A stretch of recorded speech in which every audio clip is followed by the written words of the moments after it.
கட்டுவேன், பாதாளத்தின் வாசல்கள் அதை மேற்கொள்வதில்லை.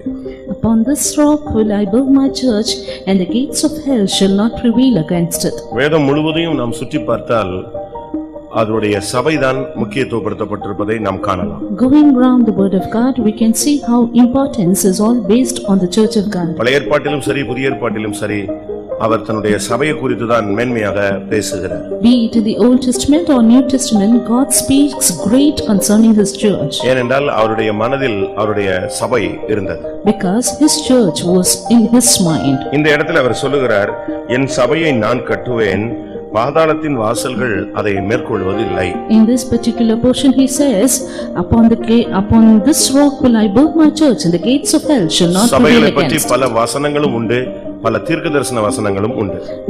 There are various verses and prophetical utterance about the church. நாம் அவைகளை இன்றைக்கு சிந்திக்க வேண்டியது நலமாயிருக்கும். And it is good we meditate on it today.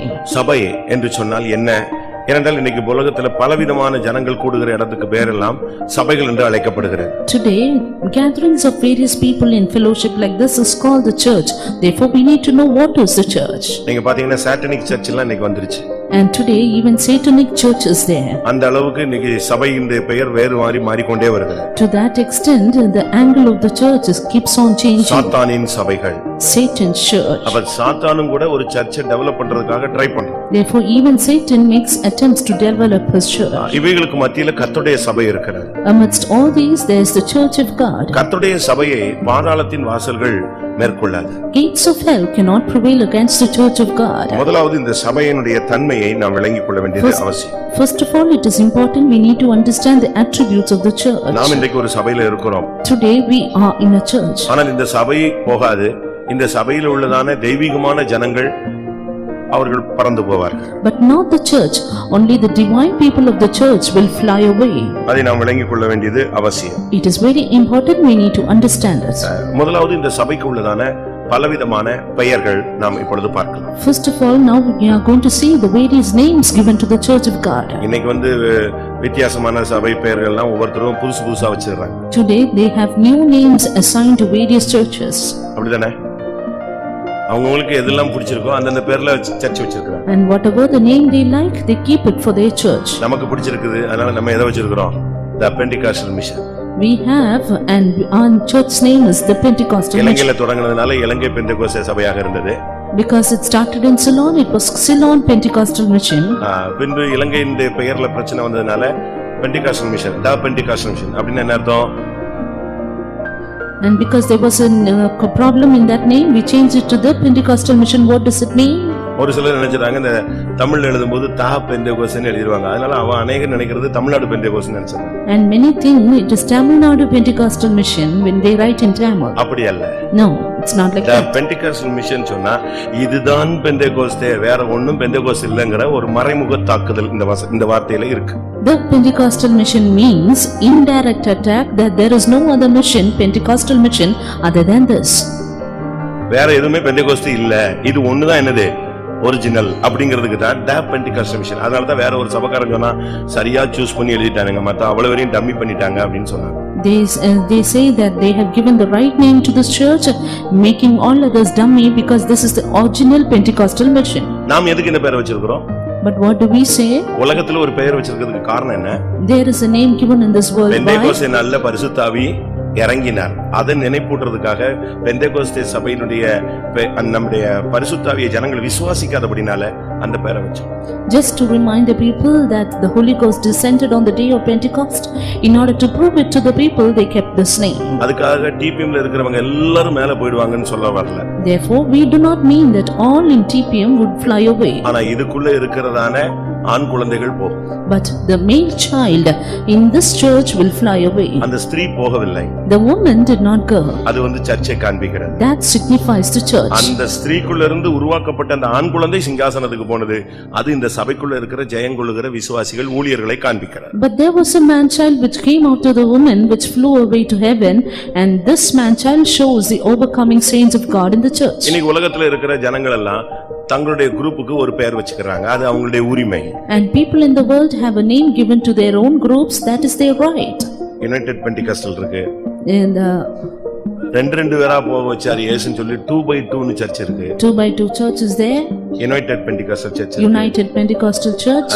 இப்படி ஒவ்வொரு சபைகளுக்கும் தங்களுடைய இஷ்டத்துக்கு பேர் வச்சிருக்காங்கன்னு வச்சுக்கோங்களேன். அது அவங்களுடைய உரிமை. Likewise, every church have their own name because it is their right. ஆனா பைபிள் தன்னுடைய சபைக்கு என்ன பேர் சொல்லுது? But what does the Bible say the name of the church? வேதம் தன்னுடைய சபையை குறித்ததான வார்த்தைகளை எப்படி சொல்லுகிறது? What does the Bible call the church as?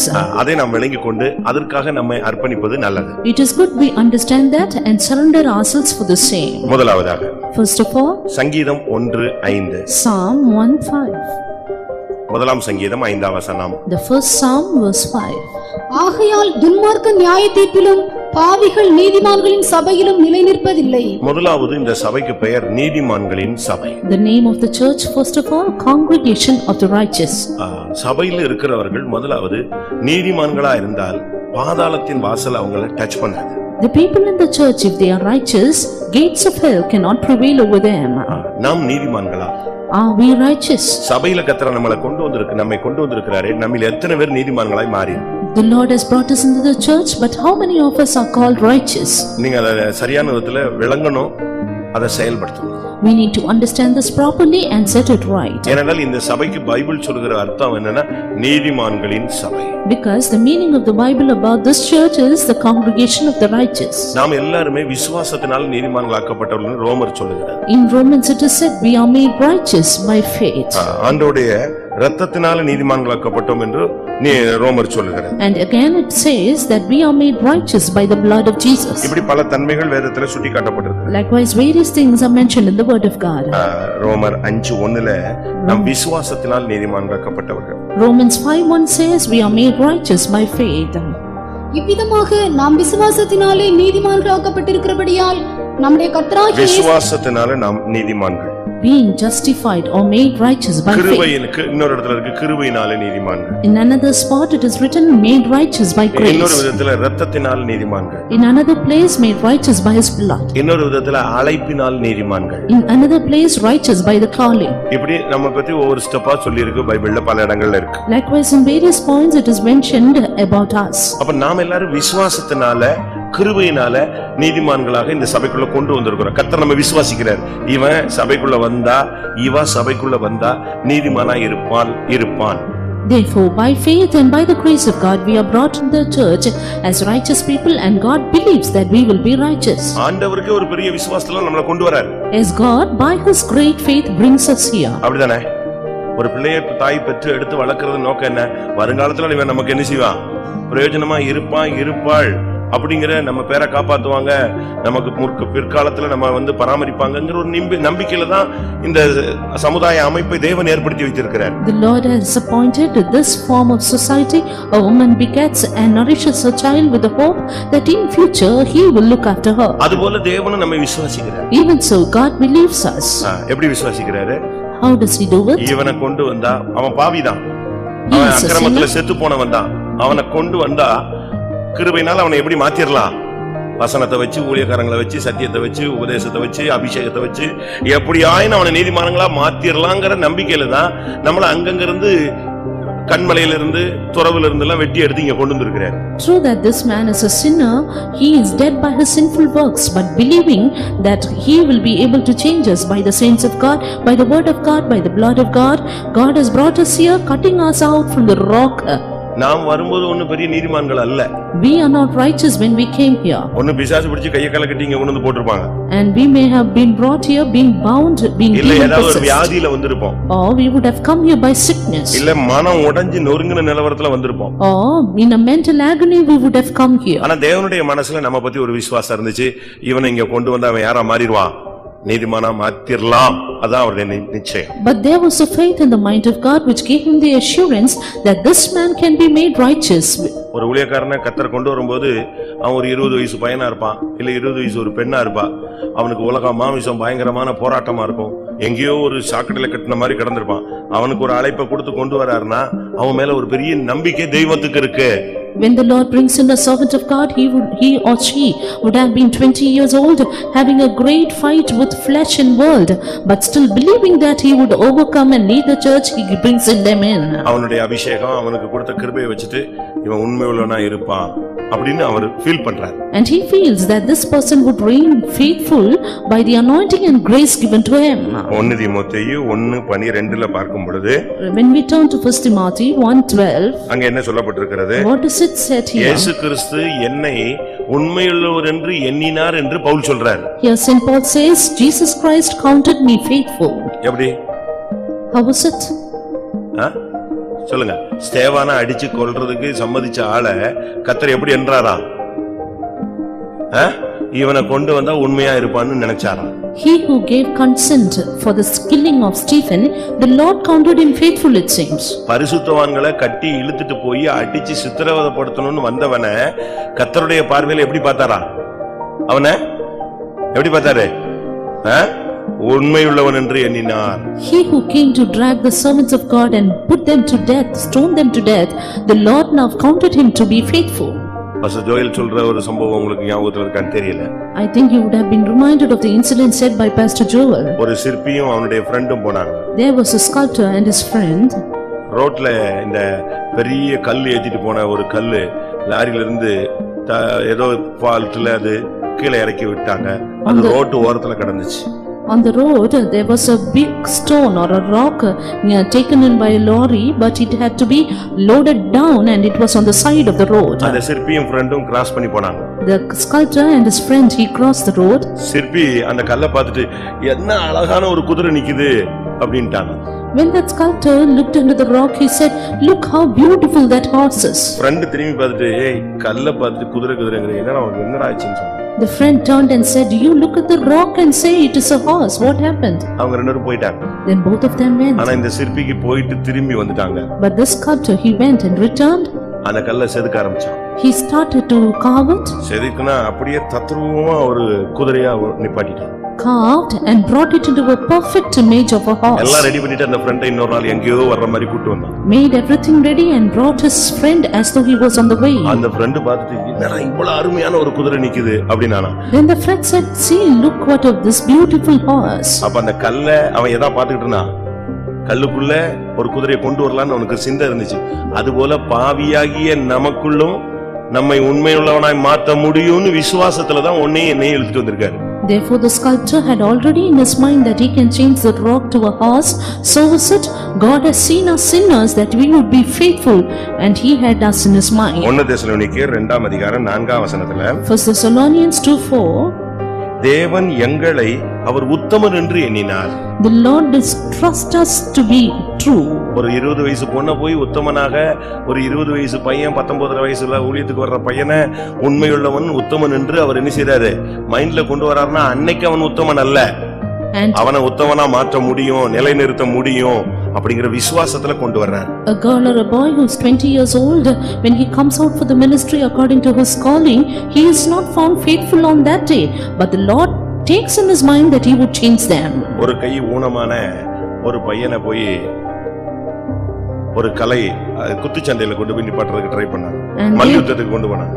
They tried to place a boy who was handicapped with only one hand and took him to a boxing. அவனை கொண்டு மல்யுத்தம். And that was a kind of wrestling. அவனை கொண்டு போய் அங்க நிப்பாட்டினாங்க. And they made him to stand there. அந்த குருட்ட கொண்டு போய் அவனை சப்மிட் பண்ணாங்க. And he was surrendered before his guru. அங்க இருந்த பையங்க எல்லாம் பார்த்து பரியாசம் பண்ணானா. There the boys started to mock at him. இவனுக்கு என்ன கிடையாது? ஏற்கனவே ஒரு கை கிடையாது. இதுல இவன் இந்த மல்யுத்தத்துல என்னத்தை சாதிக்க போறான்? He already doesn't have one of his hand, and what is going to do in this fight? ஆனா அந்த குரு நான் உனக்கு சொல்லி தரேன்னு சொன்னான். But you know that guru said, "I will teach you." அவனுக்கு தனியா ட்ரைனிங் கொடுத்தார். And he was given a separate training. சரியான ட்ரைனிங் கொடுத்தார். A good training he was given. அவன் நல்ல ஒரு தேறிட்டான் அப்படிங்கிறதுக்கு அரங்கேற்றம் நடத்துறதுக்காக ஒரு இன்னொரு வல்லமையான ஒரு ஆளோடு போரிடுறதுக்கு சண்டை போடுறதுக்கு கொண்டு வந்து நிப்பாட்டினார். Therefore, in order to prove his expert skill, he was made to war with another expert boy. பயங்கர கூட்டம். And it was a terrible crowd. எல்லாருக்கும் என்னன்னா இவன் ஒத்த கையை வச்சிட்டு இன்னைக்கு அடி வாங்கி சாக போறான். Everybody thought with his one hand he is going to get the அவனால ஒண்ணு என்ன செய்ய முடியாது? முடியாது. ஏன்னா வந்து நிக்கிறவர் ரெண்டு கையில உள்ளவர் ரொம்ப ஸ்ட்ராங்கான பவர்ஃபுல் ஆளு வந்து மோதுறான். And this handicapped boy is going to die because the opposite person is so powerful and expert. இவனும் வந்து நின்னான். And this person came. கொஞ்ச நேரத்துல இந்த ஒத்த கையை வச்சு அவனை தட்டி கீழே தவிச்சிட்டான். Within few minutes, this boy with one of his hand, he put him down. எல்லாருக்கும் ஒரே பரபரப்பு. என்னன்னா ஒரு டைம் கொடுத்து கூட அடிக்கல, ஒரு சில வினாடிகள்ல தட்டிட்டு வந்துட்டானேன்னு சொன்னோம். எல்லாருக்கும் ஆச்சரியம். These were the moments of great excitement and everybody were surprised to see that. கடைசில அந்த குரு சொன்னாராம், அந்த வல்லமையான ஆள்கிட்ட உள்ள வீக்னஸ் நான் இவனுக்கு சொல்லி கொடுத்திருந்தேன். இந்த ஒத்த கையை வச்சு இதை வச்சு இவனை சமாளின்னு சொன்னேன். அடிச்சிட்டான், கரெக்டா அடிச்சிட்டான். என்னுடைய டெக்னிக்கலை அவன் அப்படியே ஃபாலோ பண்ணிட்டான். Then finally that guru said it is because I taught this handicapped boy about the weakness of that powerful person and he did adapt them. எல்லாருடைய பார்வை ரெண்டு கையில இருந்துச்சு. ஆனா குருவுடைய பார்வை எதுல இருந்துச்சு? அந்த ஒரு கையில உள்ள இதை வச்சு டெக்னிக்கை வச்சு செயல்பட வச்சு ஜெயிக்க வச்சிட்டாரு. Everybody's eyes were fixed on that boy with two hands, but the guru's eyes were set upon this boy and he made him to prevail. அதுபோல So also உலக பிரகாரமாக ஆவிக்குரிய பிரகாரமாக எந்த தகுதியும் மேன்மையும் ஒண்ணுமில்லாத ஆளுங்களை தான் இப்ப பிடிச்சு கொண்டு இங்க உட்கார வச்சிருக்கிறாரு. இவங்களை வச்சே ஜெயிக்க வைக்கிறது தான் தேவனுடைய திட்டம்னு முதலாம் கொரிந்தியர் முதலாம் அதிகாரத்துல நமக்கு எல்லாருக்கும் தெரியும். As we know in 1 Corinthians chapter 1 it is written, all the people who were base, weak and who were rejected by others are being taken hold by the Lord Jesus Christ and brought them here. அது என்ன? For what? இல்லாதவைகள், They are nothing. இழிவானவைகள், Those which are despised, பைத்தியமானவைகள், those which are foolish, பலவீனமானவைகள், those which are weak, இழிவானவைகள், இல்லாத இப்படிலாம் வசனம் ரொம்ப தெளிவா இருக்கு. those which are base, it is clear here. இப்படிப்பட்ட ஆளுங்களையும் தேவனால் உருவாக்க முடியும். The Lord can form such kind of people. இப்ப இன்னைக்கு உள்ள ஸ்கூல்ஸ் எல்லாம் பாருங்க, காலேஜஸ் எல்லாம் பாருங்க. You look at the schools and colleges ஒரு today, என்ட்ரன்ஸ் எக்ஸாம் வைப்பாங்க. they have an entrance examination. அதுலயும் சூப்பர் மார்க் எடுத்தாதான் அவனுக்கு காலேஜ்ல சீட் இல்ல ஸ்கூல்ல seat. And only if they have merit with a good mark in that, they have the seat in the college. அத வச்சே அவங்க ஜெயிக்க வச்சிட்டே போயிட்டே இருப்பாங்க. And they will try to prevail with such people. அதனால இந்த ஓரளவு படிக்கிற பிள்ளைகளுக்கு என்ன கிடைக்காது? வாய்ப்பும் முன்னேற்றமும் இல்லாமல். Therefore, average students will have less improvements and admissions. ஆனா ஒரு சில ஸ்கூல் ஒண்ணுமே இல்லாத பிள்ளைகளையும் யார மாத்திடுறாங்க? தேர்ந்தவர்களாக மாத்திடுறாங்க. But at the same time, you can see certain institutions which bring people or students who have nothing as though they are experts. அதுதான் correct. That is correct. இருக்கிறதுலயே select பண்ணி ஒரு ஆளை வச்சு அவங்கள வச்சே மெயின்டைன் பண்றதை விட ஒண்ணுமில்லாத இடத்துல இல்லாத இடத்துல இருக்கிறதா அழைக்கிற தேவன் 0 பாயிண்ட்ல இருக்கிறவன 100ல கொண்டு வரதா யாருடைய திறமை? இந்த உபதேசத்தினுடைய திறமை. Our calling, our God is the one who calleth things out of nothing, and the expertness of this doctrine is making the people who are nothing to become sent persons. ஓரளவு தேறினவர்களை முற்றும் தேறினவனாய் மாற்றுகிறன்னு எழுதி போட்டிருக்கோம். என்ன எழுதி போட்டிருக்கோம்? நம்ம இப்ப சிபிஎம் சர்ச்சினுடைய மோட்டோ வசனம் என்னது? இதுதான், எந்த மனிதனையும் கிறிஸ்து இயேசுவுக்குள் தேறினவனாய் நிறுத்து. The motto of our CPM church is to present every man perfect before Christ Jesus. அவன் வரும்போது விபச்சாரக்காரனா வருவான். He may come in as an adulterer.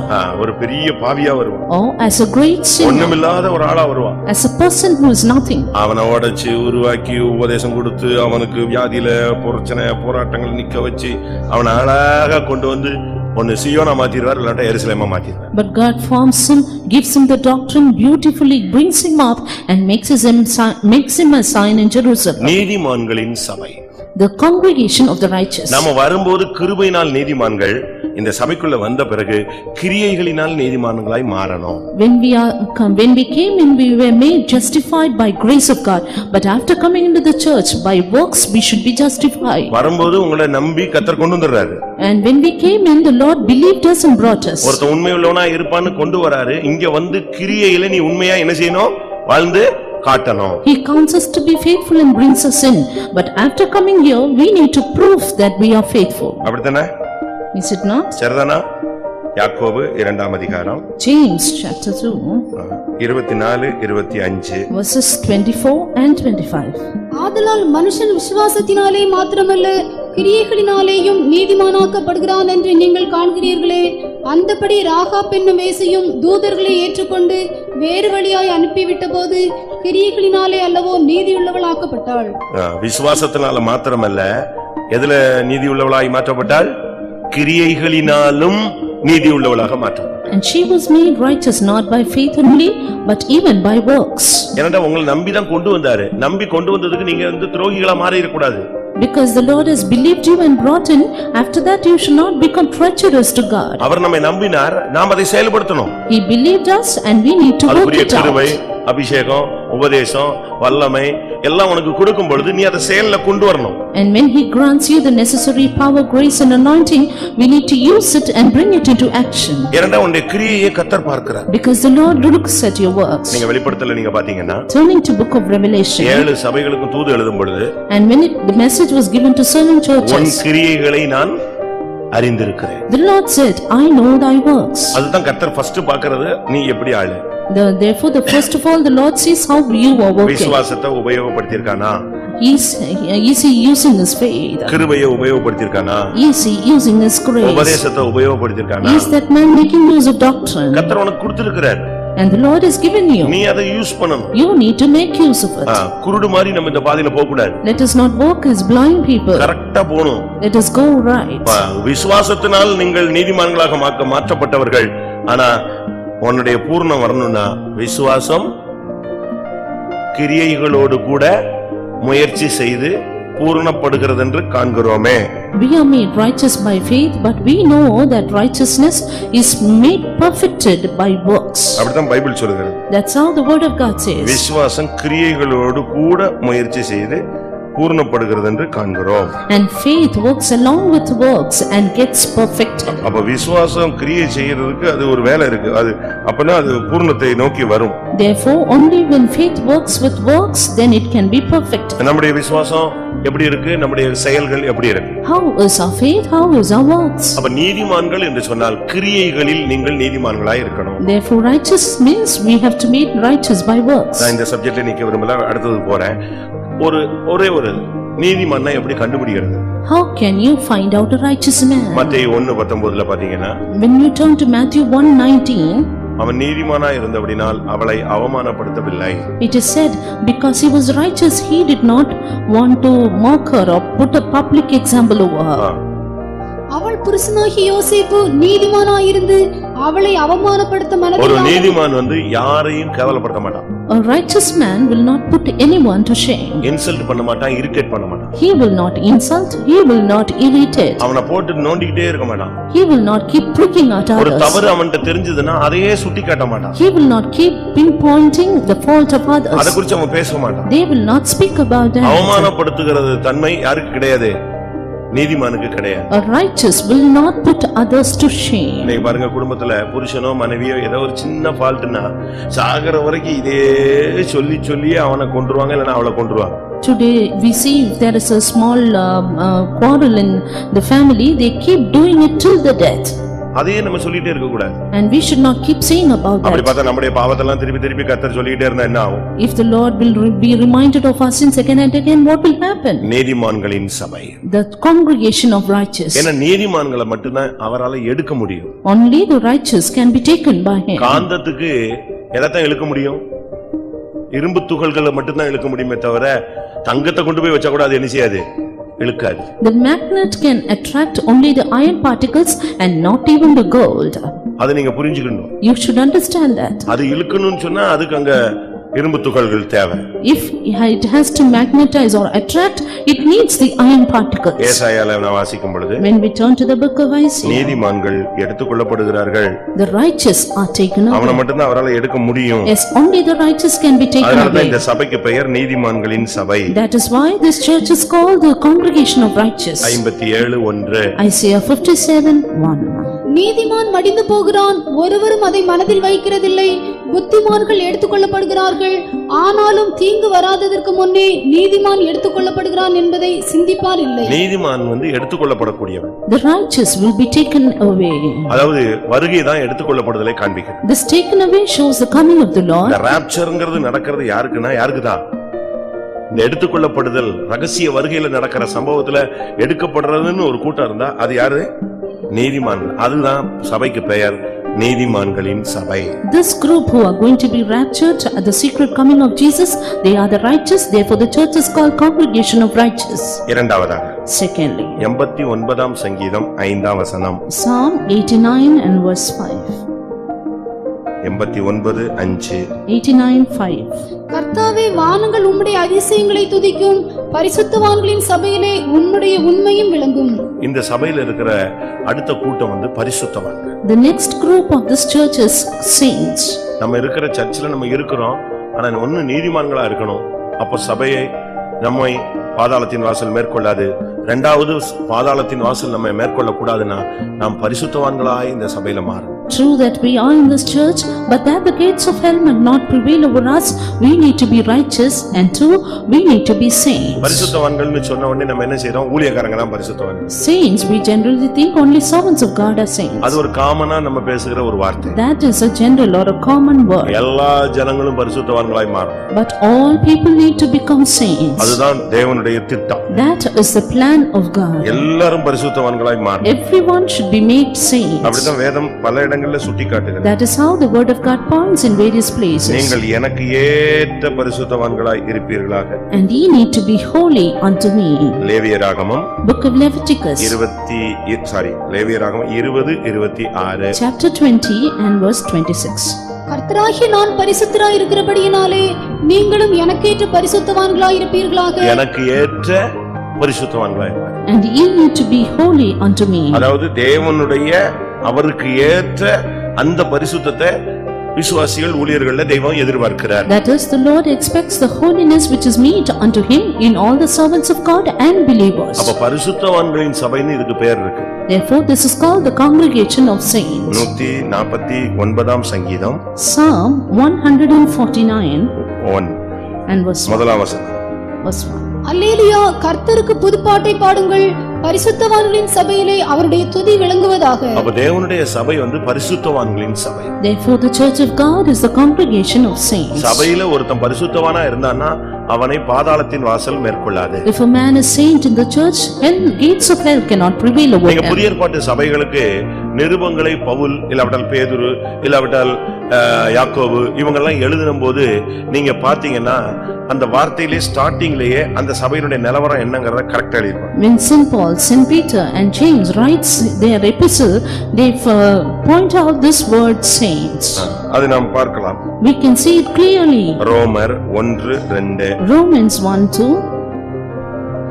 ரோமாபுரியில் உள்ள தேவ பெரியரும் பரிசுத்தவான்களாகும்படி பரிசுத்தவான்கள் ஆகும்படி அழைக்கப்பட்டவர்கள். The ones called to be saints. எபேசியர் 1:1 வாசி. Ephesians 1:1. தேவனுடைய சித்தத்தினாலே இயேசு கிறிஸ்துவினுடைய அப்போஸ்தலனாகிய பவுல் எபேசுவிலே கிறிஸ்து இயேசுவுக்குள் விசுவாசிகளாய் இருக்கிற பரிசுத்தவான்களுக்கு எழுதுகிறதாவது. பரிசுத்தவான்களாகும்படி அழைக்கப்பட்ட ஒரு கூட்டத்துக்கு எழுதினது, இது பரிசுத்தவான்களாய் மாறி இருக்கிற ஒரு கூட்டத்துக்கு எழுதுகிறது. That was written to the ones called to be saints. Here it is written to the ones who are saints. அப்ப இதுல இருந்து என்ன விளங்கிக் கொள்கிறோம்? Therefore from this what do we சில understand? சபை பரிசுத்தவான்களாகும்படி அழைக்கப்பட்டு அதுக்கு ரீச் ஆகிட்டு இருக்கு. சில சபைகள் ரீச் ஆயிடுச்சு, பரிசுத்தவான்களாய் மாறிட்டாங்க. The people of some churches are called to be saints and they are on the way, but here some people have already reached the perfection of saints. எபேசியர் 1:1 படி விசுவாசிகளாகிய பரிசுத்தவான்கள். According to Ephesians 1:1, it says saints who are believers. அப்ப பரிசுத்தவான்கள்னு சொன்னா ஊழிய விசுவாசிகளுக்கும் பரிசுத்தவான்கள்ங்கற தன்மை இருக்கு, ஊழியர்களுக்கும் பரிசுத்தவான்கள் என்ற தன்மை இருக்கிறது. Therefore when we say in the church, even the servants of God and believers have to attain the standard of a saint. தேவன் நம்மில் எதிர்பார்க்கிறது ஒரு பரிசுத்தம். What God expects all about us is holiness. அவர் உன்னை நேசிக்கிறாரோ இல்லையோ உன்னுடைய பரிசுத்தத்தை அதிகமாக நேசிப்பார். Whether God loves you or not, he loves your holiness much. தேவன் சிநேகிக்கிற பரிசுத்தம். The holiness which God loves. அப்ப ஆண்டவர் விரும்புறது பரிசுத்தத்தை. Therefore what God desires is holiness. பரிசுத்தம் இல்லாமல் ஒருவனும் தேவனை தரிசிப்பது இல்லையே. And no man shall see God without holiness. பரிசுத்தம்னா என்ன? What is holiness?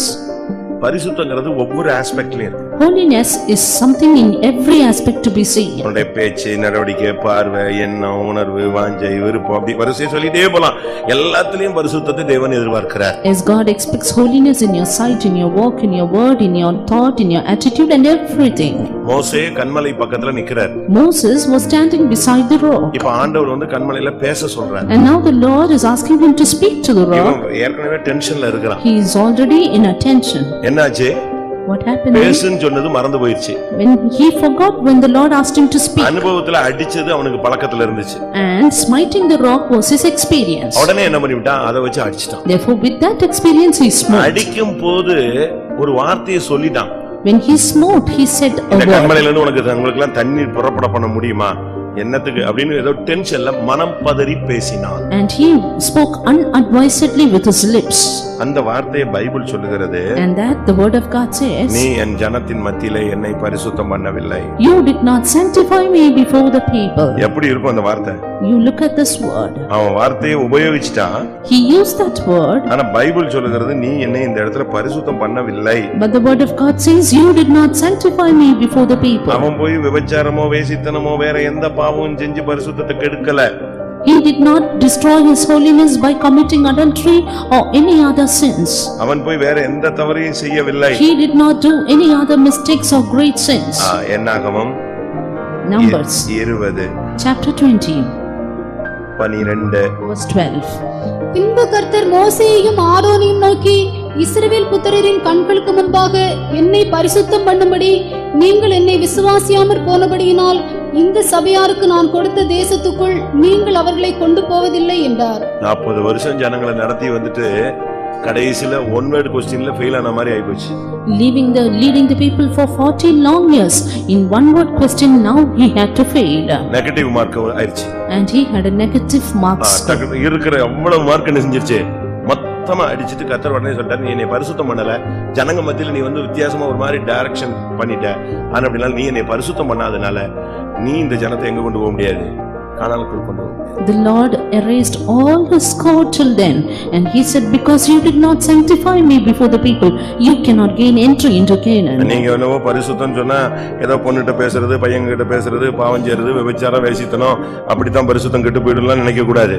Don't think that we will profane our holiness by talking to a girl or boy or things like that. வீட்லயோ குடும்பத்திலயோ வேலையிலயோ ஊழியத்திலயோ வார்த்தையை கொஞ்சம் டிஃபரெண்டா பண்ணி அவிசுவாசமான வார்த்தைகளை யூஸ் பண்ணி நீங்க வாட்டுக்கு பதறி பேசிட்டீங்கன்னாலே எது போயிருச்சு? பரிசுத்தம் போயிடும். But be it at your home or your work spot or in church, if you speak unadvisedly with your lips, a little change in your words of unbelief, everything is gone. ஜனங்கள் அவனுடைய ஆவியை விசனப்படுத்தினதினால் அவன் மனம் பதறி பேசினான். தேவன் அவன் மேல் கோபம் கொண்டு கானானை பிடுங்கி விட்டார். He spoke unadvisedly with his lips because the people irritated him, and finally he had to lose his entry into Canaan. சபைக்குள்ள இருக்கிற ஜனங்கள் பரிசுத்தவான்களின் சபையாய் இருக்க வேண்டும். The people in the church should be in the congregation of saints. தேவனுடைய பரிசுத்தங்கிறது அது வந்து ஒரு பெரிய ஹை குவாலிட்டி, அது ரொம்ப டாப் மோஸ்டா எதிர்பார்க்கிறது. The holiness of God is something of a very high standard. அந்த ஸ்டாண்டர்டுக்கு நம்ம வரணும். Yes, we need to reach that அந்த standard. லெவலுக்கு நீங்க வர்றது உங்களுக்கு தெரியும். And you will know how you attain to that level. கொஞ்சமா இதுல பிராக்டீஸ் எடுக்கணும். Little by little put it into practice. வசனத்துக்கு ஒப்பு கொடுக்கணும். Surrendering to the word இயேசுவின் இரத்தத்தினால் உள்ள விடுதலைக்கு ஒப்பு கொடுக்கணும். and surrendering to the deliverance by the அபிஷேகத்துல உள்ள blood பரிசுத்தத்துக்கு இடம் கொடுக்கணும். and deliverance by the anointing of the Holy உபதேசத்துல Ghost இருக்கிற பரிசுத்தத்துக்கு இடம் and கொடுக்கணும். even sanctification of the word of இது God. வந்து கண்டினியூவா நடக்கிற ஒரு தன்மை. These things are to be happening in a continuous இது process. வந்து ஒரு நாள் process கிடையாது. This is not one day process. நீங்க படிச்சு பாத்தீங்கன்னா If you read it, Esther ராஜாவுக்கு முன்னால வந்து நிறுத்துறதுக்கு முன்னால நம்மள மாதிரி 7 சுத்திரி போட்டு அட்டெண்ட் பண்ணான்னு நினைக்கிறீங்களா? and do you think Esther attended 7-day sanctification meeting before standing அப்படியா? before the king? எத்தனை நாள்? How many days? என்னது? 6 மாசம். 6 மாசம். 6 மாசம் ஒரு 6 மாசம் இல்ல. It was double the 6 months. வேணா வாசிச்சு பாருங்க. You go through the word of God. Esther 2:12. Esther chapter 2 and verse 12. ஒவ்வொரு பெண்ணும் 6 மாதம் வெள்ளை போல தைலத்தினாலும் 6 மாதம் சுகந்த வர்க்கங்களினாலும். போதுமா? என்னது? 6 மாசம் ஒரு டைப், அடுத்த 6 மாசம் ஒரு டைப்.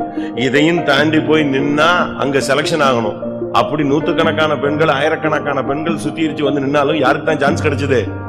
அதுலயும் என் புறாவோ என் உத்தமியோ ஒருத்திதான். See, she had 6 months of one type sanctification and 6 months of another type, and among hundreds and thousands, thou, my undefiled, is but one. இது எதை காண்பிக்கிறது? What does this show? இந்த சுத்திகரிப்புங்கிறது ஒரு வருஷம் அல்ல, உன் வாழ்நாள்லாம் நடந்துகிட்டே இருக்கும். This sanctification is not for one day, but it is to be taken all the days of your இப்ப நீங்க life. எல்லாம் உட்கார்ந்திருக்கீங்க. You are all seated here, உங்க பாடியில ஒரு சுத்திகரிப்பு நடந்துகிட்டே இருக்கு. and there is a sanctification going on among நீ you. சிரிக்கலாம், தூங்கலாம், சண்டை போடலாம், அடிக்கலாம், நிக்கலாம், ஓடலாம், எல்லாம் செய்யலாம். ஆனா தேவனுடைய அமைப்புல இந்த சரீரத்துல என்ன இருக்கு? ஒரு டயாலிசிஸ் நடந்துகிட்டே இருக்கு, சுத்திகரிப்பு. You may laugh, you may walk, you may do many things, but in this body given by God, there is a dialysis process going on. நடந்துகிட்டு இருக்கா இல்லையா? Is it not? நடக்கலன்னு சொன்னா கால் வீங்கிடும், கிட்னி ப்ராப்ளம் வீங்க, அதுக்கு பிறகு மூங்கம் வீங்கிடும், கொஞ்ச நாள்ல செத்துடுவீங்க. If not, your legs get swollen, then you will have kidney problem. Within few days, you will be to death. அப்படிதானே? கரெக்டா நான் சொல்றது? ஒரு இரத்த சுத்திகரிப்பு தேவனுடைய கிருபையினால எல்லா மனுஷனுக்குள்ள நெஞ்சிட்டு இருக்கு. 24 hours நடக்குது. By the grace of God, a purification of blood, that process is going on in everybody all the 24 hours. இந்த சிஸ்டம் எப்ப ஃபெயிலியர் ஆகுதோ அவன் வியாதியஸ்தனாமா. When this system fails, he will become sick. அதுபோல So is it. சுத்திகரிப்பின் தன்மை ஒரு விசுவாசிக்கு ஊழியனுக்கு எப்போ down ஆகுதோ அப்ப ஆட்டோமேட்டிக்கா அவன் ஆவிக்குரிய வியாதியஸ்தனாய் மாறுவான். When the tendency of sanctification is down in a child of God, he becomes sick in a spiritual life. எப்படியாவது ஆண்டவருடைய சன்னிதானத்துல திருப்பி விழுந்து விழுந்து மிராக்கிள் மாதிரி சுத்திகரிச்சு எழும்பிட்டான்னா திரும்பி எழும்பி கொஞ்ச நாள் ஓடலாம். Somehow if he falls down and again in the presence of God and gets up, then he can run the race. இரண்டாவது இந்த சபையினுடைய பெயர் பரிசுத்தவான்களின் சபை. Secondly, the church is called Congregation of Saints. சர்ச்சுக்குள்ள இருந்துட்டு இஷ்டத்துக்கு விளையாடலாம்னு நினைக்க கூடாது, இஷ்டத்துக்கு நடக்கலாம்னு நினைக்க கூடாது. தேவனுடைய டார்கெட் ஒன்னு நீ நீதிமானா மாறணும், இரண்டாவது நீ பரிசுத்தவானாய் மாறணும். Don't think you can play and walk as you like in the church, but all God's target is one, you have to become righteous, two, a saint. இங்க வந்துகிட்டு சிரிச்சுக்கிட்டு, இங்க விளையாண்டுக்கிட்டு, இங்க லெட்டர் கொடுத்துட்டு, இங்க வந்துகிட்டு அவளை கூப்பிட்டு இவனை கூப்பிட்டுக்கிட்டு அப்படி இந்த இஷ்டத்துக்குலாம் விளையாண்டீங்கன்னா ஒரு டைம் வரும்போது அப்படியே அவாய்ட் பண்ணிடுவாரு, ஒதுக்கிடுவாரு. அதுக்கு பிறகு நீங்க எண்ணப்படாமல் போய்விடுவீங்க. If you live according to your whims and fancies in this church, then finally one day you will be cut out, or you will not be counted in this congregation. அதனால இது பரிசுத்தவான்களின் சபை. That is why this is the congregation of the saints. அப்போ பரிசுத்தவான்களின் சபை அது எங்கேயோ இருக்குறல்ல, நாம் தான் அப்படி மாற வேண்டியது அவசியம். And it is needed that we have to change like that. மூன்றாவதாக, Thirdly, செம்மையானவர்களின் சபை. the congregation of the good ones, or the சங்கீதத்துல நாம் upright. பார்க்கும் பொழுது When we look into the book of Psalm, 111:1 பாருங்க. Psalm 111 and verse 1. அல்லேலூயா, செம்மையானவர்களுடைய சங்கத்திலும் சபையிலும் கர்த்தரை முழு இருதயத்தோடும் துதிப்பேன். சபையில அடுத்து இருக்கிற ஜனங்களுடைய நிலவரம் என்ன? செம்மையானவர்கள். The second state of the people of the church, upright. மூன்றாவது அனுபவம் செம்மையானவருடைய சங்கம், இல்லாவிட்டா செம்மையானவருடைய சபை. Third experience, assembly or congregation of the upright. தேவன் இதை எதிர்பார்க்கிறார். God expects it. தேவனுடைய சபையில இருக்கிற ஜனங்கள் செம்மையானவர்களா இருக்கணும். The people of God in the church need to be upright. இல்லாவிட்டா ரொம்ப கஷ்டம். Else it is difficult. நாம் சபைக்குள்ள இருந்துகிட்டு குழப்பவாதிகளாக, பிரிவினைவாதிகளாக, போராட்டம் உள்ளவர்களாக நாம் இருக்கக்கூடாது. Being in the church, we should not be quarrelsome or creating divisions and confusions. நாம் என்னடல் இது சபையினுடைய பெயர் செம்மையானவருடைய சபை. Because the name of the church is Congregation of the Upright. செம்மை என்பது இருதய சம்பந்தப்பட்ட ஒரு வார்த்தை. Uprightness is a word related to the heart. இருதயத்தில் சுத்தத்தை காண்பிக்கிற ஒரு தன்மை. It is an aspect which shows the purity of one's heart. நாம் அப்படிப்பட்ட ஒரு தெய்வீக தன்மைக்கு நம்மை கொண்டு வர வேண்டும். And we need to bring us up to that divine nature. நம்முடைய ஜனங்கள் செம்மையானவர்களாய் மாற வேண்டும். Our people should become upright. இன்னைக்கு எத்தனை பேர் செம்மையானவர்களாய் மாறி இருக்கோம்? How many of us are made upright today? இருதயத்தில் செம்மை நமக்கு தேவை. We need uprightness in heart. செம்மையானவர்களை எப்படி கண்டுபிடிக்கலாம்? How can you find the upright ones? செம்மையானவர்கள் துதிப்பார். The upright will praise God. செம்மையானவர்கள் கர்த்தரை துதிப்பார். The upright will praise God. துதித்தல் செம்மையானவர்களுக்கு தகும். Yes, praise is comely to the upright. அப்படின்னு ஒரு வசனம் இருக்கு. There's a verse that shows that. செம்மையானவர்களுக்கு தான் துதித்தல் தகும். Yes, praise is comely to the upright. எல்லாருக்கும் அந்த எக்ஸ்பீரியன்ஸ் இருக்காது. And many will not have that experience. நம்மில் எத்தனை பேர் செம்மையானவர்களா இருக்கோம்? How many of us are upright? இருதயத்தில் செம்மையானவர்களுக்கு மட்டும்தான் ரதத்துல ஏறறதுக்கு சான்ஸ் கிடைக்கும். Only the people who are upright in heart will have the opportunity to go in the chariot. யெகூ ரதத்துல வர்றான். Jehu was on his chariot. யெகூ ரதத்துல வரும்பொழுது ஒரு ஆளை அனுப்பி சமாதானமா அப்படினு கேட்டான். When he was coming up in his chariot, he sent a person to say, "Is everything peaceable?"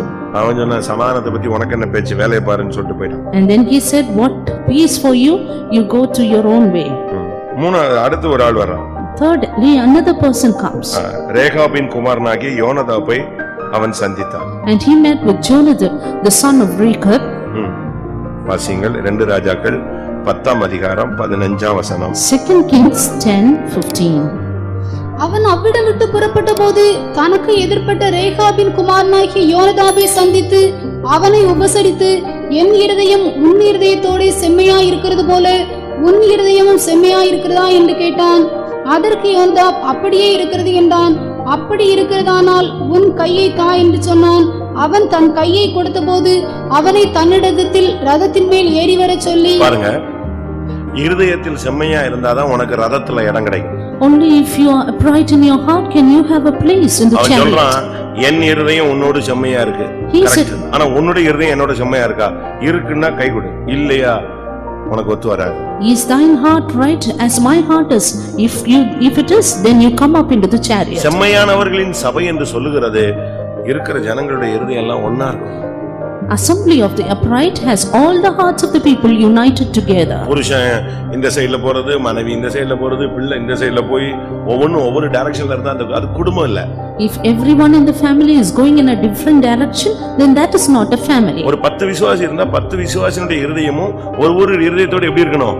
செம்மையா இருக்கணும். If there are 10 believers, all their hearts should be right with each other. சும்மா நான் ஒரு சாம்பிள் சொல்றேன். இப்ப பாருங்க, எல்லாமே கம்ப்யூட்டரைஸ்டா மாத்திட்டே வராங்க. One example, we see the whole world become computerized. ஃபுல்லா கம்ப்யூட்டரைஸ்ட். Everything is computerized. ஒரு கம்ப்யூட்டர் ஒர்க் பண்ணலன்னா இதுக்கு என்ன இருக்காது? கம்யூனிகேஷன் இல்லாம போயிடும், ஒரு ரிசல்ட்டும் கிடைக்காம போயிடும். If the one computer doesn't work, then the network is broken and you will not get a proper அதே result. போலதான். So is it. உனக்கும் இன்னொருத்தருக்கும் ஐக்கியம் இருந்தாதான் உனக்கும் தேவனுக்கு எப்படி இருக்கும்?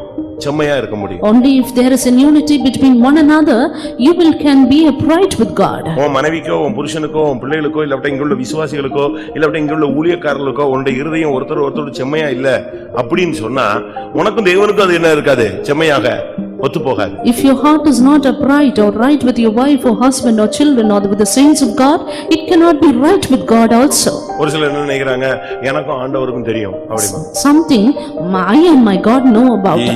இவளும் இந்த பாஸ்டரும் இவங்க எல்லாம் எனக்கு சர்டிபிகேட் கொடுக்க வேண்டாம், எனக்கும் தேவனுக்கும் தெரியும். ஆமா, நீ எல்லாத்தையும் எதிர்த்து சண்டை போட்டு கிடக்குறேன்னு உனக்கும் தேவனுக்கும் தெரியதான் செய்யும். And they may say, this pastor or that pastor or this person need not certify me. God knows my heart.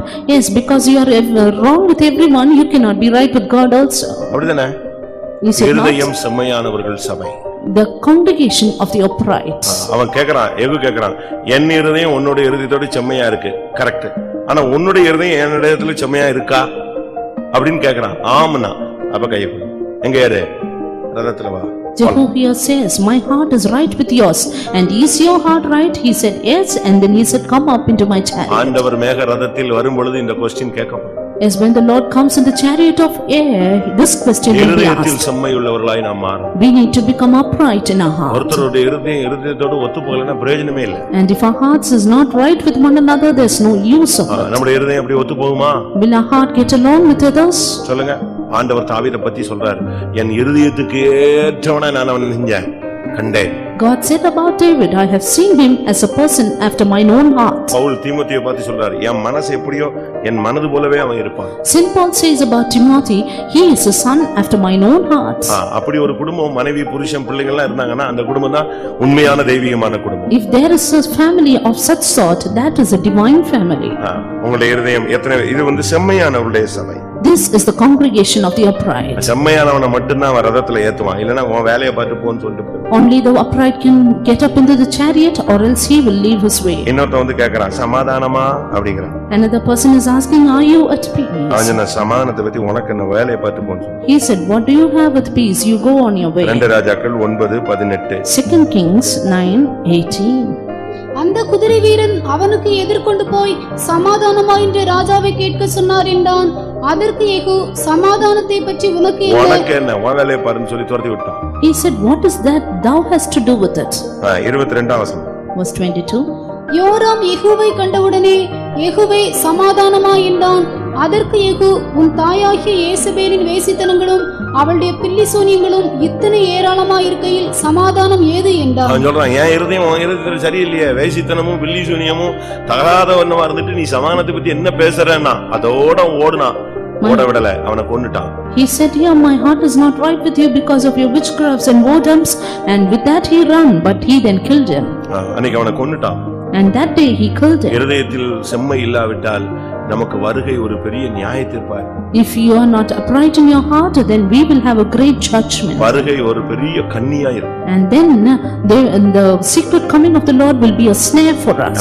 இந்த சபையினுடைய பெயர், ஜனங்களுடைய நிலவரம், செம்மையானவர்களின் சபை. The state of the people in the church is uprightness, and it's called congregation of the upright. அடுத்ததாக Nextly, எபிரேயர் 12 அதிகாரம் Hebrews chapter 12 23 வசனம். verse 23.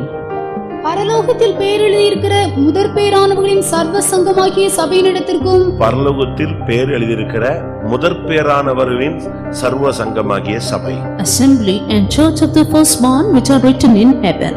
சபையில நம்ம வந்து விசுவாசிகளா இருக்கிறத விட முதற் பேரானவர்களா இருக்கணும்.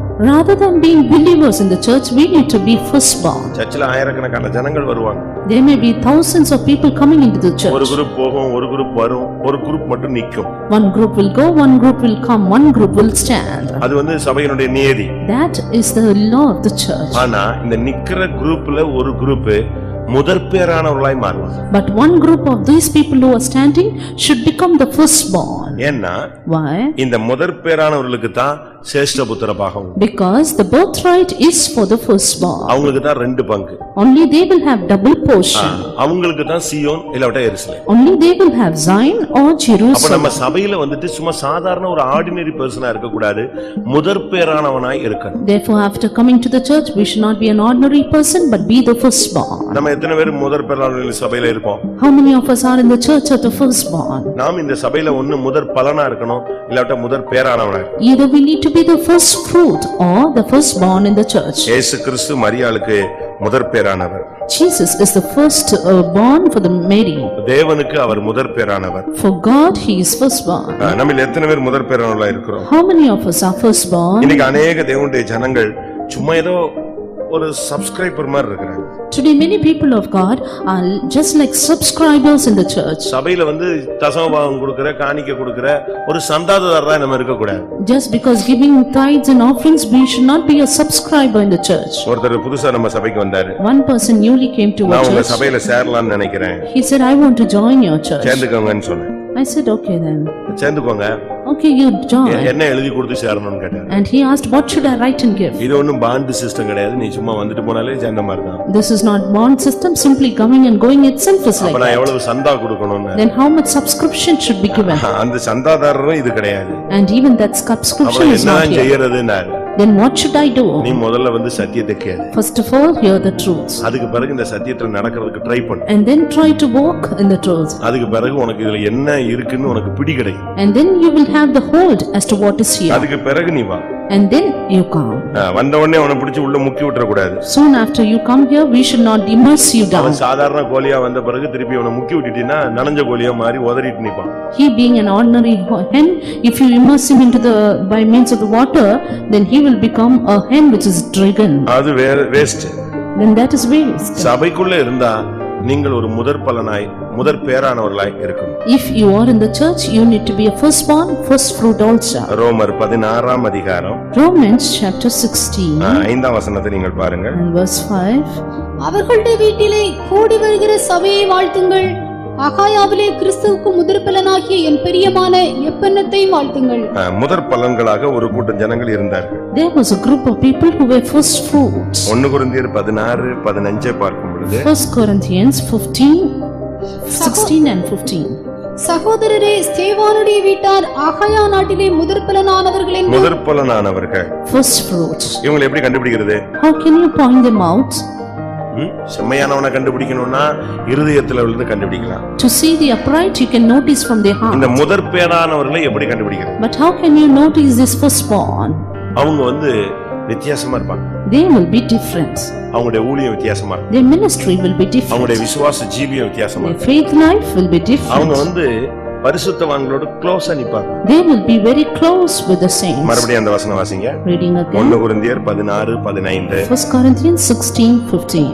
சகோதரரே, ஸ்தேவானுடைய வீட்டார் அகாயா நாட்டிலே முதற்பலனானவர்கள் என்றும் பரிசுத்தவான்களுக்கு ஊழியம் செய்யும்படிக்கு தங்களை ஒப்புவித்திருக்கிறார்கள் என்றும் அறிந்திருக்கிறீர்களே. அவங்களை கண்டுபிடிக்கணும்னா பரிசுத்தவான்களோட நிப்பாங்க. To find them out, you can see them standing with the saints. ஊழியக்காரரோடு இணைஞ்சு நிக்கிறது தான் இந்த முதற் பேரானவருடைய வேலை. Standing along with the servants of God is the work of the firstborn. அவங்களுக்கு நிச்சயமா ஒரு மகிமையில ஒரு இடத்தை கர்த்தர் அந்த சர்வ சங்கமாகிய சபையில இணைந்ததுனால அவங்களுக்கு சேஷ்ட புத்திரபாகம் ரெட்டிப்பான பங்கு நேர்த்தியான இடத்துல அவங்களுக்கு பங்கு கிடைக்கும். And because they are joined with this church of the firstborn, surely they will have a double portion of goodly heritage. நம்முடைய ஜீவியம் எப்படி இருக்கு? How is our life? சபைக்குள்ள வந்தா ஏதோ பேருக்கு ஒரு விசுவாசியா இருந்துட்டு போனோம்னு இருக்க கூடாது. இந்த சபையில நீங்கள் முதற் பலன்களாக முதற் பேரானவர்களாக நிற்கணும். We should not be a nominal believer because we are coming to the church, but we need to be the first fruits of firstborn. முதற் பேரானவருடைய சபை. The church of the firstborn. அடுத்ததாக Nextly, ஆண்டவருடைய சுய இரத்தத்தினால் சம்பாதிக்கப்பட்ட சபை. the church purchased by God's own blood. அப்போஸ்தலர் 20:28. Acts 20:28. ஆகையால் உங்களை குறித்தும் தேவன் தம்முடைய சுய இரத்தத்தினாலே சம்பாதித்துக் கொண்ட தமது சபையை மேய்ப்பதற்கு பரிசுத்த ஆவி உங்களை கண்காணிகளாக வைத்த மந்தை முழுவதையும் குறித்தும் எச்சரிக்கையாயிருங்கள். இந்த சபை இயேசு கிறிஸ்து சம்பாதிக்கும் போது எப்படி சம்பாதிச்சாரு? When Jesus எப்படி purchased, சம்பாதிச்சது? ரத்தத்தினால சுய ரத்தத்தினால சம்பாதித்த சபை. Jesus purchased this church by his own blood. யாக்கோபு ஒரு இடத்துல சொல்றாரு, James in one place says, யோசேப்புக்கு ஒரு பங்கு கொடுக்கிறார். Jacob gives a portion to Joseph ஏன்னா ரொம்ப நாள் கழிச்சு அவன் கிடைச்சிருக்கான். because he was gotten to him after so many அதனால years. அவனுக்கு ஒரு பங்கு கொடுக்கிறார். Therefore a portion was given to அந்த him. பங்கை கொடுக்கும்போது அவர் சொல்வாரு, When he gave him that portion, what did he N say? கையினால் என் வில்லினால் நான் சம்பாதித்ததை உனக்கு கையில கொடுக்கிறேன். And the arms of his hands were made strong by the hands of the mighty. அது உனக்காகவே நான் வச்சிருக்கிறேன். Yes, I have kept it just for you. ஆதியாகமம் 48:22. Genesis chapter 48 and verse 22. உன் சகோதரருக்கு கொடுத்ததை பார்க்கிலும் நான் என் பட்டயத்தாலும் என் வில்லினாலும் எமோரியர் கையிலிருந்து சம்பாதித்த ஒரு நிலத்தை உனக்கு அதிகமான பங்காக கொடுத்தேன் என்றும் சொன்னான். பாத்தீங்களா? யோசேப்புக்கு எக்ஸ்ட்ரா ஒரு பங்கு கொடுக்கறான். அது என்னது?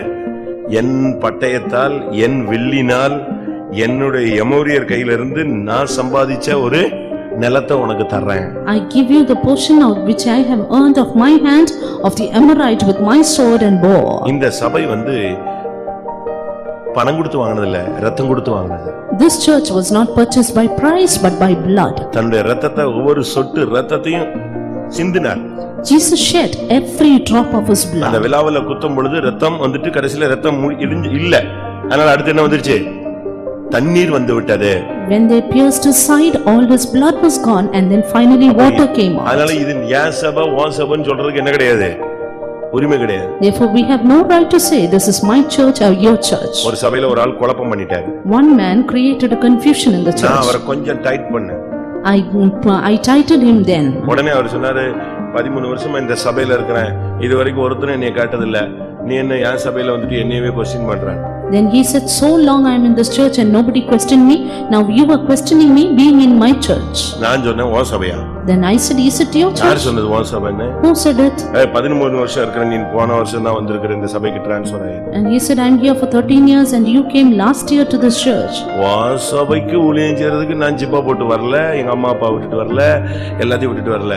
இது கர்த்தருடைய சபை, அதுக்காக தான் நான் இறங்கி வந்தேன். I have not forsaken everything to work in your church, but this is the church of God, I have come up for the same.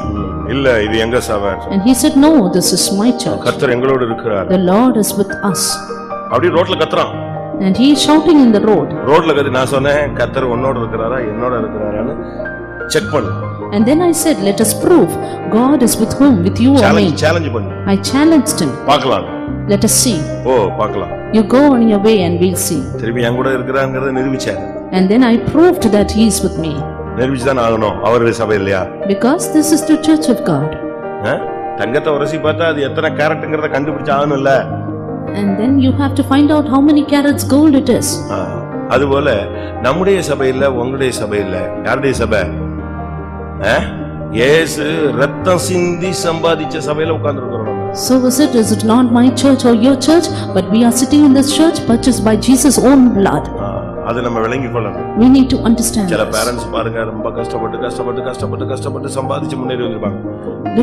ஒரு பிள்ளை வருவான், அவன் ஒரே நல்ல எல்லாத்தையும் சுத்தமா காலி பண்ணிட்டு உட்கார்ந்துருவான். ஐயோ நான் இவ்வளவு நாளும் நானு ஒருத்தர் சொன்னாரு குருவி சேர்த்தது போல சேர்த்ததை ஒரே நல்ல காலி பண்ணிட்டேன். And one person said, all that I gathered as a sparrow, he wasted it in a day. அப்படி காரணம் என்னன்னா அந்த தகப்பனுடைய வேதனை அவனுக்கு என்ன செய்யல மண்டையில ஏறல. The reason being the son did not understand the pain or the labor of his father. இயேசு ரத்தம் சிந்தி சம்பாதிச்ச சபை. The church which Jesus purchased out of his own blood. கலாத்தியரின் அரண்மனையில ரத்தம் சிந்தி சம்பாதிச்ச சபை. Is the church that he earned by his own blood. பிரதான ஆசாரியனுடைய அரண்மனையில ரத்தம் சிந்தி சம்பாதிச்ச சபை. The church that is earned by his own blood in the high priest. நடு ரோட்ல சிலுவை சுமந்து ரத்தம் வழிஞ்செல்லாம் போன அப்படி சம்பாதிச்ச சபை. He shed his blood on the way, in the road, in the street, and thus he earned this church. மூணு ஆணிகள்ல தொங்கி ரத்தம் அடிஞ்சி விலாவுல குத்தப்பட்டு ரத்தம் அடிச்சு சம்பாதிச்ச சபையில உட்கார்ந்துட்டு நீயும் நானும் நியாயம் பேசக்கூடாது. You and me sitting in this church with Jesus purchased by his own blood hanging in 3 nails and being pierced on his side, we should not justify ourselves. அதை நம்ம நல்லா விளங்கிக் கொள்ளணும். We need to understand this well. இந்த சபை கன்மலையின் வெடிப்புல உள்ள சபைன்னு சொல்லுவாங்க. This is a church which is in the cleft of the rock. இயேசுவின் காயங்களால உருவாக்கப்பட்ட ஒரு சபை. A church formed by the wounds of Jesus. அதனால நம்ம இதுல உட்கார்ந்துகிட்டு நம்ம தெய்வீகத்துக்கு புறம்பா செயல்படக்கூடாது. Therefore being seated here we should not work against divinity. சுய இரத்தத்தினால் சம்பாதிக்கப்பட்ட சபையை குறித்து ரொம்ப கவனமா இருக்கணும். We need to be very careful with this church earned by his own blood. இன்னைக்கு பிள்ளைகளுக்கு பெற்றோருடைய கஷ்டம் தெரியாது. Today the children did not know the earning of their parents. சில விசுவாசிகளுக்கு ஊழியக்காரங்களுடைய கஷ்டம் தெரியாது. Some believers do not know the labor of the servants of God. சில மனைவிக்கு புருஷன் படுற கஷ்டம் தெரியாது. என்னவோ அவரு போறாரு வராருன்னு அங்க அவன் நாய் ஆபீஸ்ல நாய் படா பாடுபடுறான்னு தெரியாது. Some wives do not know the difficulty of their husbands. They have a great tension in their office. அவங்க அலைஞ்சு திரிஞ்சு சம்பாதிக்கறாங்கன்னு தெரியாது. இது வீட்ல உட்கார்ந்து சட்டம் மட்டும் ஏற்றிக்கிட்டே இருக்கும். They do not know that they earn hard, but they only lift up their voice in their houses. ஒரு சிலருக்கு மனைவி படுற கஷ்டம் தெரியாது. Some do not know the labor of the wives. இவர் போன பிறகு இவ இங்க கடந்துக்கிட்டு துணியத்த வச்சு அயன் பண்ணி ரெடி பண்ணி துணி தண்ணி வாங்கிட்டு ரோட்ல போய் அதெல்லாம் தெரியாது. வந்த உடனே நீ என்ன செய்தா என்னத்தை விரிச்ச ஒரே சோம்பேறி ஒன்னே போய் கட்டினா பாருங்க. She does everything for him and finally when he returns he says, you are a sluggard, what have you done for me? அப்ப காரணம் என்ன? Reason? மனைவியுடைய கஷ்டம் தெரியல, புருஷனுடைய கஷ்டம் தெரியல. அதே போல சில ஊழியக்காரங்களுக்கு சபையில ஊழியத்துக்கு வந்துட்ட பிறகு அந்த சுய இரத்தத்தினால சம்பாதிச்சாருங்கிற அந்த வெளிப்பாடு இல்ல. அது இருந்துச்சுன்னா ஒருத்தன் ஊழியத்தை விட்டு போக மாட்டான், ஊழியத்துல சேட்டை பண்ண மாட்டான். Some servants of God do not understand this. This is a church purchased by the blood of Jesus. Therefore they are at leisure and finally leave this church. இந்த இடத்தை வாங்கும்போது எவ்வளவு கஷ்டப்பட்டாங்கன்னு வாங்கும் போது இருந்தவங்களுக்கும் வாங்கும் போது அடிபட்டவனுக்கு தான் விஷயம் தெரியும். மற்றவனுக்கு பரவாயில்லையா பெரிய சபையா இருக்க எப்படியோ வாங்கிட்டாங்க அப்படிமா. Only the people who were here at this time when they purchased this land know with what great difficulty they got this land. ஆனா இதனுடைய சரித்திரம் ஒன்னு இருக்கு. But there is a great history behind. அதுபோலதான் Even so. இயேசுவின் ரத்தம் ரோட்ல அந்த கொல்கத்தா மலையில சிந்தின ரத்தத்துல சம்பாதிக்கப்பட்ட சபை. This is a church purchased by the blood of Jesus which was shed at Golgotha. அதனால தான் 74ஆம் சங்கீதத்துல சொல்லிருக்கு பூர்வதத்திலே நீர் சம்பாதித்த சபைன்னு சொல்லிருக்கு. That is why in Psalm 74 it is said a church which were purchased in the ancient. 74:2. நீர் பூர்வ காலத்தில் சம்பாதித்த உமது சபையையும் நீர் மீட்டுக்கொண்ட உமது சுதந்திரமான கோத்திரத்தையும் நீர் வாசமாயிருந்த சீயோன் பர்வதத்தையும் நினைத்தருளும். எவ்வளவு தெளிவா இருக்கு பாருங்க. இது ஒரு தீர்க்க தரிசனம். அப்பமே நீர் கஷ்டப்பட்டு சம்பாதிச்சு உங்களுடைய சிந்தையில இந்த சபைக்காக ஜீவனை கொடுத்தீர். ஆரம்பத்திலேயே a congregation. ஏதேன் தோட்டத்திலேயே அவர் இப்படித்தான் இருந்தாரு. ஒரு ஆட்டுக்குட்டி அடிக்கப்பட்டது மனுஷனுக்காக. அதுக்கு முன்னாலேயே உலகத் தோட்டத்துக்கு முன்னாலேயே அவர் அடிக்கப்பட்ட வண்ணமா இருந்த ஆட்டுக்குட்டி. அப்படி ரத்தம் சிந்தி சம்பாதிச்ச சபைய விட்டுருவாரா? Right in the Garden of Eden, the lamb was slain, and even before the foundation of the world, that lamb of God was slain. And will he leave this church which is purchased of old? ரொம்ப கவனமா நம்ம இருக்க வேண்டிய Let காலம். us be very careful about இதுக்குள்ள this. இருந்துகிட்டு நீ வந்து வம்பு பண்ண கூடாது. Being here, you should not create confusion. ரத்தத்துக்குள்ள உட்கார்ந்துட்டு நீ வந்து பரியாசம் பண்ண கூடாது. Being in this blood, you should not mock at it. நீ சபைக்குள்ள இருக்கறன்னா இயேசுவின் ரத்தத்துக்குள்ள இருக்கறன்னு அர்த்தம். If you are in the church, it means you are in the blood of Jesus. எபேசியர் 4 அதிகாரம் 12 வசனம். Again, verse 12 of Ephesians chapter 4. எபேசியர் 4:12. Ephesians 4:12. சரீரமாகிய சபை. பரிசுத்தவான்கள் சீர்பொருந்தும் பொருட்டு சுவிசேஷ ஊழியத்தின் வேலைக்காகவும் கிறிஸ்துவின் சரீரமாகிய சபையானது பக்தி விருத்தி அடைவதற்காகவும். அந்த சபைக்கு பேர் என்னது? கிறிஸ்துவின் சரீரமாகிய சபை. Body of Christ. எபேசியர் 1:23. Ephesians 1:23. எல்லாவற்றையும் எல்லாவற்றாலும் நிரப்புகிறவராகிய நிறைவாகிய சரீரமான சபைக்கு. சரீரமாகிய சபை. கொலோசியர் 1:24. Colossians 1:24. இப்பொழுது நான் உங்கள் நிமித்தம் அனுபவிக்கிற பாடுகளில் சந்தோஷமடைந்து கிறிஸ்துவனுடைய உபத்திரவங்களில் குறைவானதை அவருடைய சரீரமாகிய சபைக்காக என் மாம்சத்திலே நிறைவேற்றுகிறேன். சரீரமாகிய சபையில கொண்டு நம்ம வச்சிருக்கிறார். The Lord has placed us in this church which is his body. இந்த சரீரமாகிய சபையில நீங்களும் நானும் ஒரு அவயவம். And you and me are the members of this body of church. அதை நீங்க கவனத்துல வச்சிருக்கணும். You should keep this in your mind. இந்த சரீரமாகிய சபையில நீயும் நானும் ஒரு member. And you and me are members of this body which is the church of God. Member என்ன? Member means இதுல பழைய மெம்பர் புது மெம்பர்லாம் கிடையாது. சரீரத்துல நீ ஒரு அவயவம். it doesn't mean that is an old member or new member, but it is a member of this body. ஒன்னு நீ உன்னை கர்த்தர் இந்த மதுரை சபையில உன்னை ஒரு கண்ணா வச்சிருப்பார். Yes, maybe the Lord has placed you as an eye in this church. நீ இந்த சபைக்கு ஒரு செவியா இருப்ப. Or you may be an ear in this இந்த church. சபைக்கு நீ ஒரு காலா வச்சிருப்ப. Or a feet in this church. நீ அந்தந்த ஸ்தானத்துல இருந்து என்ன செய்யணும்? செயல்படணும். You need to remain in your place and work. காலும் கையும் சண்டைய போட்டா எப்படி இருக்கும்? If the hand and leg fights violently, பைத்தியக்காரத்தனமா இருக்கும். it will be mad already. நாம் இந்த சரீரமாகிய சபையில ஒரு அவயவம். But we are members of this church which is his body. கண்ணுல தூசி விழுந்துருச்சுன்னா முழு சரீரமும் கொதிக்கும். If there is a dust fallen in the eye, the whole body will be in pain. அவருடைய சரீரமாகிய சபையில தேவன் நம்மை கிருபையாய் கொண்டு வந்து வச்சிருக்கிறார். Graciously the Lord has placed us in this church which is his body. மோசே தன்னுடைய மனைவியுடைய அண்ணனை கூப்பிட்டு சொல்றான், வனாந்தரத்துல எங்க கூட வா. இந்த வனாந்தரத்துல நீ உனக்கு எல்லாம் தெரிஞ்சதுனால நீ எங்க கூட வந்தா எங்களுக்கு எப்படி இருப்பாய்? கண்களை போல இருப்பாய். Moses called the brother of his wife and said, because you know everything in the wilderness, you come with us and you will be as an eye for us. 6 லட்சம் புருஷர்களுக்கு நீ யாரா இருப்ப? வனாந்தரத்துல கண்ணா இருப்பாய். You will be as an eye for 6 lakh of people. இந்த சபையில நீ ஒரு கண்ணா இருக்கணும். You are an eye for this church. நீ இந்த சபைக்கு ஒரு காதா இருக்கணும். You should be a feet for this நீ இந்த church. சபைக்கு ஒரு வாயா இருக்கணும். You need to be a mouth for this அது church. என்ன? கண்ணு, வாய், மூக்கு. What eye, nose and நீ இந்த mouth. சபைக்கு கண்ணா இருந்தேன்னா உனக்கு தரிசனம் கிடைக்கும். If you are an eye for the church, you will have the vision. இந்த சபைக்கு நீ ஒரு செவியா இருந்தா உனக்கு கர்த்தருடைய சத்தம் கேட்கும். If you are an ear for the church, you will hear the voice of God. நீ இந்த சபைக்கு ஒரு வாயா இருந்தா தீர்க்க தரிசனம் சொல்லுவ. If you are a mouth of the church, you will prophesy. இந்த சபைக்கு ஒரு காலா இருந்தா இந்த சபைக்காக நீ ஜீவனை கொடுத்து வேலை செய்வ. If you are a feet for the church, you will lay down your life and work. நீங்க இந்த சபையில எப்படி இருக்கீங்க? How are you in this church? தலையா மாறக்கூடாது. தலை வந்து அவர் ஏற்கனவே ஒருத்தர் இருக்கார். You should not become the head because one is there already as an head. கிறிஸ்துவின் சரீரமாகிய சபைக்கு அவர் யாரு? அவர் தலையா இருக்கார். சிரசு அவரு. Because he is the head. நீ ஒரு அவயவம். You are the member. நீ உன்னுடைய ஸ்தானத்துல இருக்கணும். You should remain in your place. கை தலைக்கு மேல முளைக்க கூடாது. The hand should not be above the head. கால் தலைக்கு மேல போக கூடாது. Legs should not be above the head. அதுல இருந்து ஒழுங்கா ஒர்க் ஆச்சுன்னு சொன்னா நீயும் அந்த சபையில இருக்கிறதுனால சபை எடுத்துக்கொள்ளப்படும் போது உனக்கு என்ன உண்டு? ஒரு சான்ஸ் உண்டு. If every member remains in its own place and functions there, then you will have a chance when the church is taken out. AJ Benjamin என்கிற பிரதர் நம்முடைய சபையை விட்டு போகும்போது பாஸ்டர் டான் போய் அவர்கிட்ட பேசினார். When brother AJ and Benjamin left our church, Pastor Don spoke to him. இது சரீரமாகிய சபை. This is the church which is his இதுல body. இருந்தாதான் சைன் பண்ண முடியும். Only if you are here you can கையில இருந்தாதான் ஒழுங்கா இருக்க முடியும். Only இது தனியா துண்டா இந்த இரும்பு கைய மாயாவி மாதிரிலாம் சுத்த முடியாது. Only if the hand is in the church, body in its place, it can be properly fit. அப்படிதானே? இந்த காமிக்ஸ்ல இரும்பு கை மாயாவின்மா கை மட்டும் போய்கிட்டே இருக்கும். அப்படி ஒண்ணும் இங்க சர்ச்சில் மேஜிக் வேலை எல்லாம் கிடையாது. You cannot see the magical works in the church as the iron hand which moves along. அது இருந்தாதான் சரீரமாகிய சபையில இருந்தாதான் உனக்கு value. Only if you are in this church which is the body, you have the value. இல்லனா உனக்கு value கிடையாது. Or else you will be of no value. அவர் சொல்லி பார்த்தாரு, அவர் கேட்கல, கடைசில வேல்யூவே இல்லாம போயிட்டாரு. That brother did not hear, finally he lost his value. அதனால ரொம்ப கவனமா இருக்கணும். Therefore we need to be very careful. எத்தனாவது பாயிண்ட் சொல்லிருக்கேன்?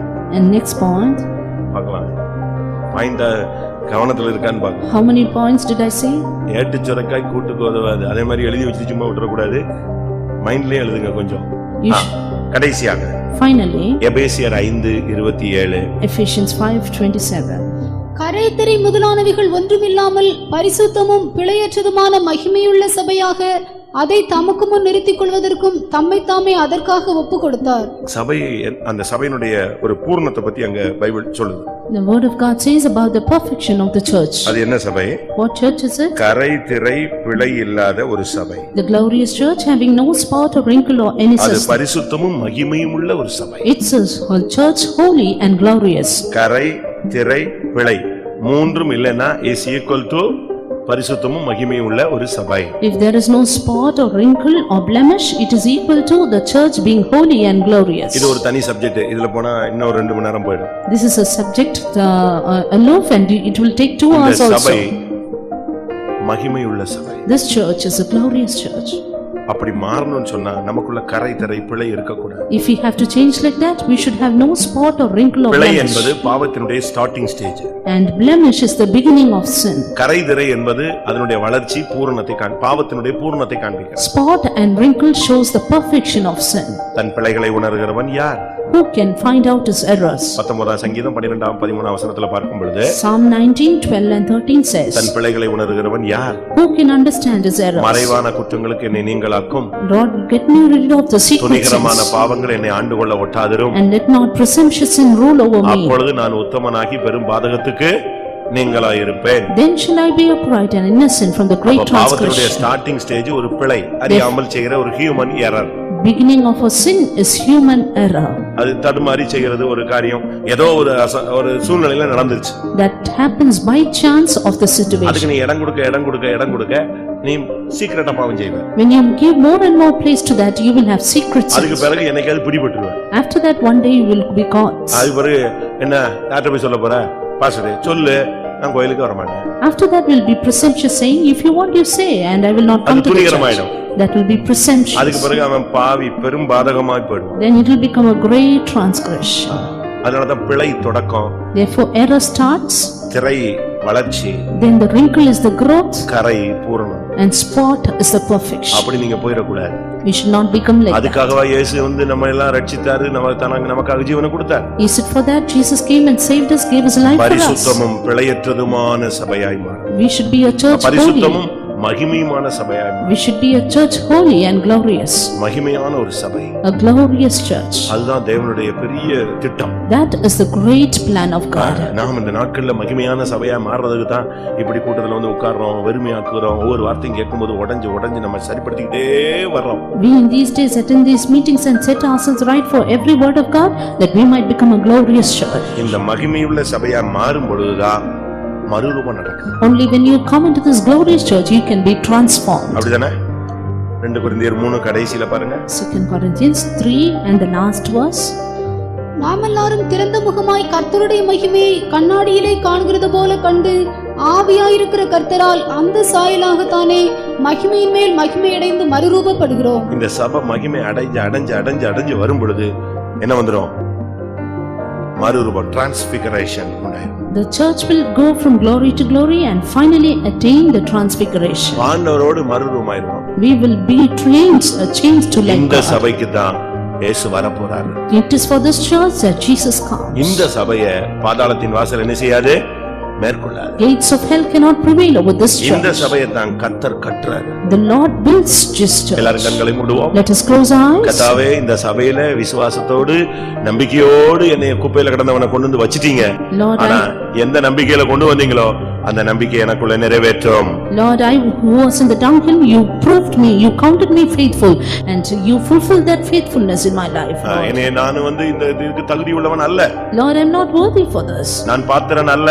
I am not worthy for this. எனக்கு எந்த தகுதியும் கிடையாது. I have no worthiness in நான் me. எங்கேயோ ஒரு கண்மலையில கிடந்த ஒரு ஆளு. I was one in some rock. எங்கேயோ ஒரு துறவுல கிடந்த ஒரு ஆளு. I was in some well. நான் ஒரு எளியவன். I am a poor man. நான் ஒரு சிறியவன். I am a small நான் man. குப்பையிலே கிடந்தவன். I was in the dunghill. அப்படி ஒத்துக்கொள்றவங்க கண்களை மூடி முழங்கால் போடுவோம். Those who realize that, you will be on your knees. நான் புழுதியில குப்பையில கிடந்த ஒரு ஆளு. I was in the dust and dunghill.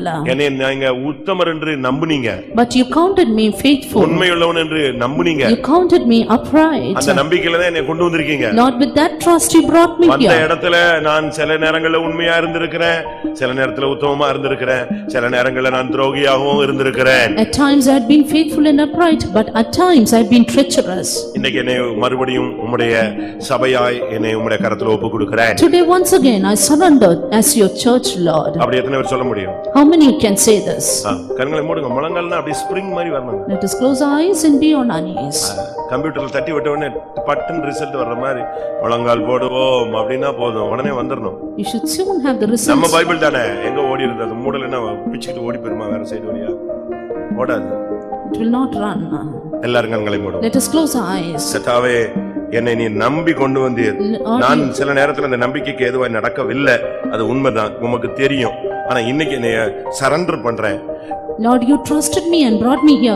At times I had not walked up to that trust, Lord, but today I surrender. எத்தனை பேர் அப்படி surrender பண்ண முடியும்? How many of you can surrender today? என்னை நீதிமான்களின் சபையில வைத்திருக்கிறீர். Lord, you kept me in the congregation of the righteous. என்னை நீதிமானாய் மாற்றும். Lord, change me righteous, என்னை Lord. பரிசுத்தவானாய் மாற்றும். Change me a saint, O Lord. செம்மையான இருதயம் உள்ளவனாய் மாற்றும். Change me as upright in heart. உம்முடைய இரத்தத்தினால சம்பாதிக்கப்பட்ட சபையில என்னை வச்சிருக்கிறீங்க.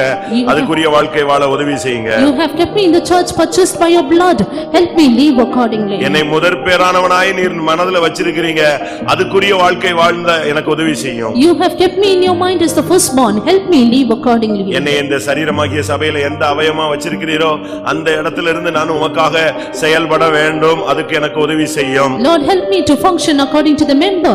You have kept me in the body which is the church. ஆண்டவரே, எப்படியாயினும் பரிசுத்தமும் மகிமையுள்ள சபையாய் மாறி நீங்க எப்ப வந்தாலும் அந்த வருஷத்தின் கடைசிக்குள்ள நீங்க வந்துட்டீங்கன்னா நானும் உன்னுடைய பிள்ளைகளும் எங்களுடைய ஊழியர்களும் எங்களுடைய சபையும் உம்மை சந்திக்க வேண்டும். Lord, somehow make me holy and glorious in this church and help me meet at your coming meet at the end of this year. நீங்க இந்த வசனங்களுக்கு ஒப்பு கொடுங்க, உங்க காரியங்களை கர்த்தர் பார்த்துக் கொள்வார். Surrender yourselves and the Lord will look after your matters. நான் இந்த கூட்டம் முடியும் பொழுது மறுபடியும் உனக்கு ஒரு வார்த்தை சொல்லுகிறேன். Once again- நம்முடைய தேவன் யெகோவா ஈரே. Once again I tell you, our God is Jehovah Jireh. நீங்க உங்க பிரச்சனைகளை பார்க்காதீங்க, உங்க லைஃப மட்டும் பாருங்க. Don't look at your problems, look at your life alone. உங்க போராட்டங்களை பார்க்காதீங்க. Don't look at your conflicts. ஏனென்றால் உன்னுடைய யுத்தம் தேவனுடைய யுத்தம். Because your battle is the Lord's. இந்த யுத்தம் உங்களுடையதல்ல என்று அவரே சொல்லுகிறாரே. He says this battle is not yours. அவர் வந்து நின்று ஜெயிப்பார். He will prevail. ஆண்டவரே, என்னை நீதிமானாய் மாற்றும். Lord, make me righteous. என்னை பரிசுத்தவானாய் மாற்றும். Make me a saint, என்னை Lord. செம்மையானவனாய் மாற்றும். Change me upright, என்னை Lord. முதற்பேரானவனாய் மாற்றும். Make me a firstborn, Lord. உம்முடைய இரத்தத்தினால் சம்பாதிக்கப்பட்ட சபையிலே என்னை வைத்துக் கொள்ளும். Keep me in the church purchased by your blood. உன்னுடைய சரீரமாகிய சபையிலே என்னை அவயவமாய் செயல்படுத்தும். Lord, may function me as a member in your body. மகிமையுள்ளவனாய் என்னை உருவாக்கும். Make me, form me glorious, O Lord. இந்த வசனங்களுக்கு என்னை ஒப்பு கொடுக்கிறேன். Surrender myself to this truth. இந்த வசனத்தினுடைய வல்லமை எனக்குள் வரட்டும். Let the power of this word enter into me. இந்த வசனத்தினுடைய ஜீவன் கிரியை செய்யட்டும். Let the life of this word work in me. நான் நீர் வரும்பொழுது உம்மை பார்க்க வேண்டும். When you come, I should behold you. ஆமென். சபையை பாதாளத்தின் வாசல் மேற்கொள்வதில்லை. Gates of the hell shall not prevail over the church. சபையை கட்டுவேன் என்று சொன்னீரே. Lord, you said you build the என்னை church. கட்டி எழுப்பும் ஆண்டவரே. Build me up, O Lord.